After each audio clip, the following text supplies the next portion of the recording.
gente queria estudar o pneumococo, que é o germe assim, mais comum, né? Causador das pneumonias, das infecções respiratórias mais comuns. E a gente começou a brincar lá no laboratório e depois a gente queria testar se esses pneumococos de crianças sadias, como é que eles responderiam aos antibióticos, né?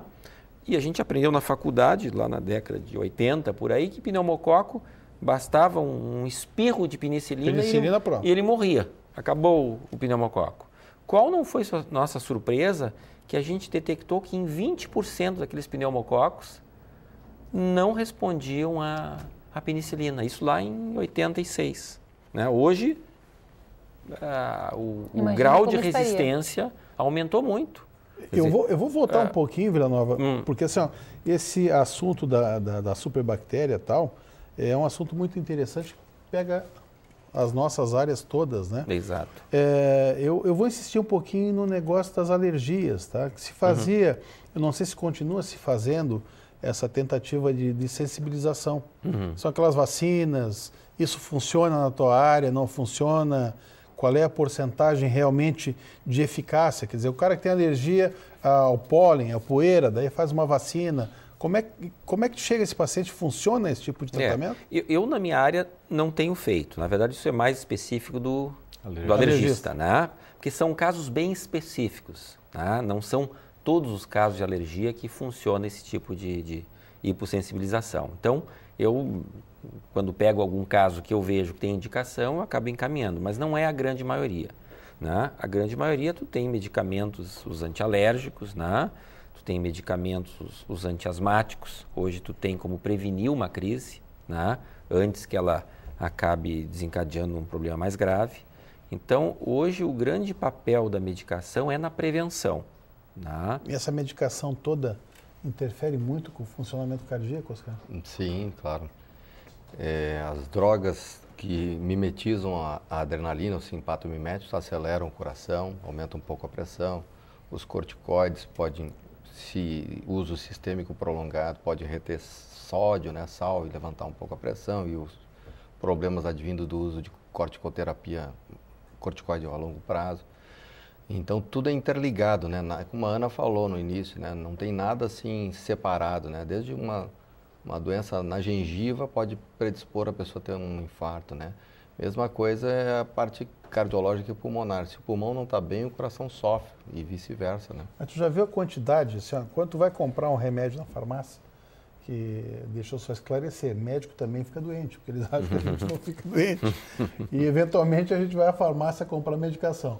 E a gente fica escutando, né? Tu já viu a quantidade de remédio que se vende especificamente para alergia? Quer dizer, o pessoal não tem noção do que isso pode causar de dano, né? Não, e compram sem prescrição normalmente, né? O fulano disse que esse é bom, não, meu médico deu esse para mim, toma também que esse aqui faz bem. E se a pessoa tem uma Funcionou para mim, vai funcionar para ti. Se a pessoa tem uma arritmia, vai tomar um remédio mal indicado, pode ter um problema sério, né? Vai usar um corticoide sendo diabético, descompensa o seu diabetes, Então, assim, isso aí tudo tem que ser com prescrição médica. O uso indiscriminado de antibiótico é um dos causadores. O ano passado foi o Acinetobacter, esse ano é a KPC, essa Klebsiella. Cada vez vai tendo mais germe resistente, porque todo mundo se automedica e aí quando vai usar, a bactéria já está resistente, né? Você tem pegado muito caso de... Desculpa. Só para... Eu acho que algo que incomoda muitos cardiologistas, Oscar, é o antialérgico em associação com esses descongestionantes, né? Sistêmicos. Vasoconstritor. Vasoconstritor, né? Porque a pessoa, na verdade, ela está... Qual é o problema? Entope o nariz, tranca o nariz. E uma das piores coisas que tem é a pessoa não conseguir respirar pelo nariz. Esse desespero vão pingando. E aí se desesperam, usam vasoconstritor tópico ou tomam esses descongestionantes sistêmicos. E eu acho que aí eu tenho pego pacientes que eu meço a pressão, apesar de ser pneumologista. Isso, todo médico devia fazer. Eu vou lá e fico impressionado. Eu pego pacientes com pressão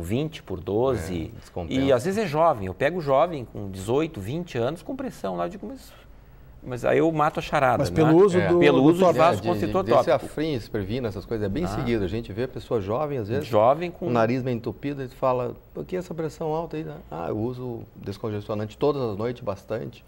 O que eles ou não conseguem, anti-inflamatório. o que eles não conseguem entender, porque eu pego muito disso, porque nas cirurgias de nariz que a gente faz, né? Nas rinoplastias estéticas, né? E a gente pega muito frequente a queixa do paciente, assim, doutor, eu queria operar, mas o senhor vê, eu tenho rinite e não consigo deixar de usar essas gotinhas aqui. Até tu explicar para o paciente que, na verdade, a maioria não sabe disso, que ele vai usar temporariamente e vai secar a pelezinha essa que recobre o nariz por dentro, que é a mucosa.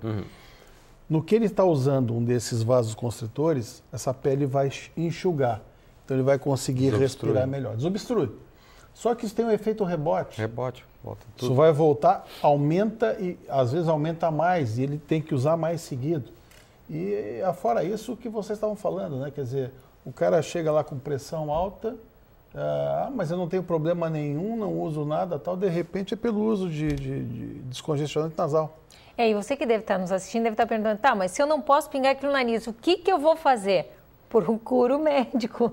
Na verdade, a pessoa às vezes fica irritada e assim, mas e aí o que eu faço? Não, mas aí tem medicações tópicas preventivas, né? Que não deixam tem que procurar o médico. Tem solução. Tem solução. Né, Carlos? Tem solução. O problema é que a gente não pode achar a solução no Google, nem achar a solução na farmácia. A gente tem que achar a solução com o médico. Doutor Internet é fogo, né? Esse doutor Google, ele... É uma preocupação, já era, porque na verdade aqui no nosso país, né, o paciente compra, tem fácil acesso ao medicamento, né?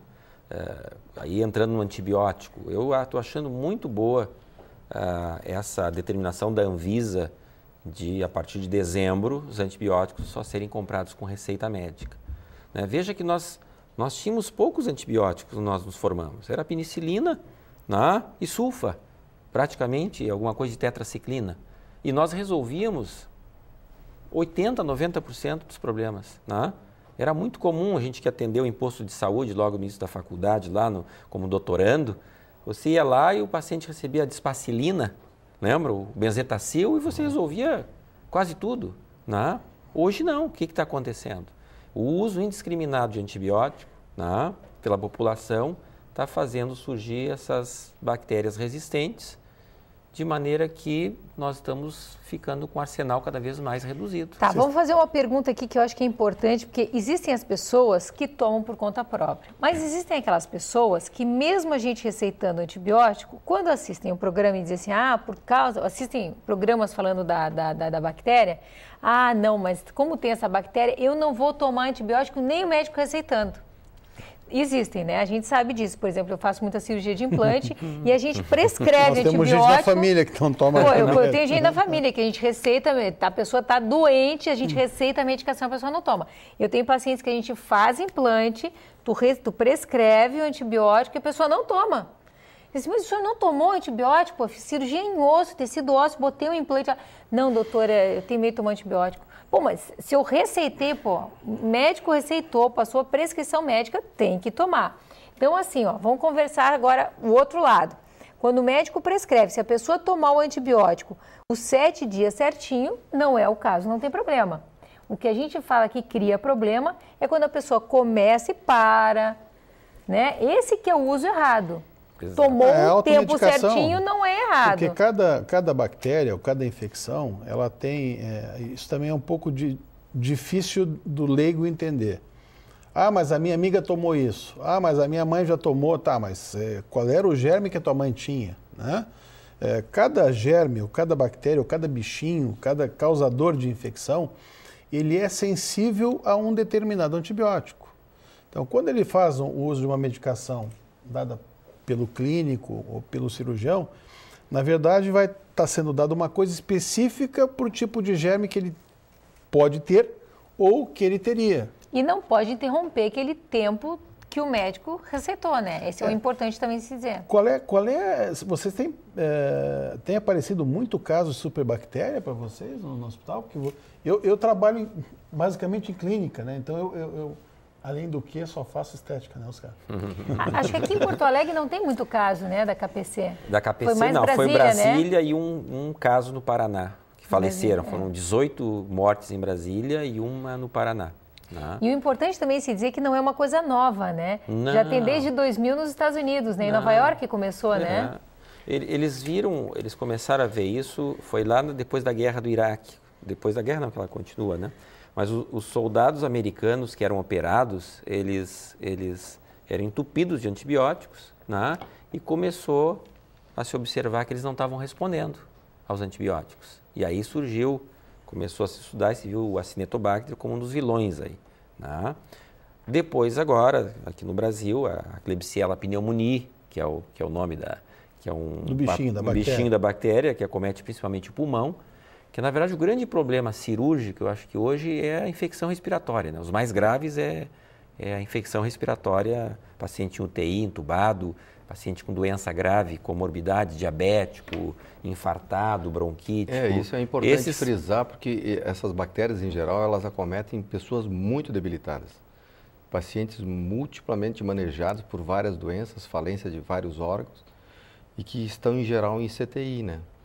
Então a pessoa não precisa ficar com a paranoia também, teve alguém que teve, não sei, ou teve próximo, lavando as mãos, estando bem, as suas defesas bem, tolera muito bem. Não vai pegar a bactéria voando por ali, vai pegar todo mundo, não é assim. Não é para esse pânico também.